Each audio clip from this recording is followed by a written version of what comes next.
Je suis Sabine Milazzo, je suis cadre de santé dans le service de médecine 4, le service de médecine spécialisée qui regroupe plusieurs services, secteurs de médecine, neurologie et diabéto, gastro et pneumologie. Alors le service de médecine 4 en lui-même est passionnant. Donc je pense que quand on est une jeune infirmière, qu'on découvre tout ce soin autour de l'enfant, il y a plein de choses qui peuvent donner envie. C'est déjà la technique. Une infirmière qui passe en médecine spécialisée, je pense qu'après, elle sait tout faire parce qu'il y a énormément de techniques, énormément de choses différentes à apprendre. Et puis, il y a ces enfants qui sont atteints de maladies chroniques, ils sont forts, ils sont drôles malgré leur maladie.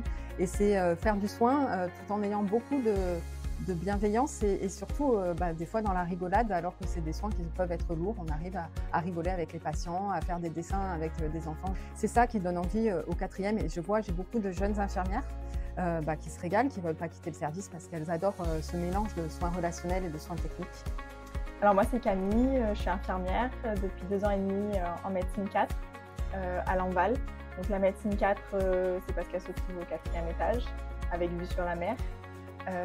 On retrouve beaucoup de spécialités avec énormément de médecins qui se trouvent dans notre service. On travaille en binôme avec nos auxiliaires préférés. Donc Anaïs, auxiliaire de périculture, depuis 4 ans dans le service maintenant. Donc c'est vrai qu'on travaille beaucoup en binôme. En général, on suit beaucoup l'infirmière, on est quand même une équipe assez soudée. On peut demander souvent de l'aide même aux autres infirmières qu'il y a dans le service ou aux autres auxiliaires. On travaille beaucoup ensemble. On travaille aussi beaucoup avec nos médecins et nos internes qui passent en général 6 mois avec nous, très présents dans le service. Pour les accueillir, on fait souvent des petits repas pour leur montrer qui nous sommes.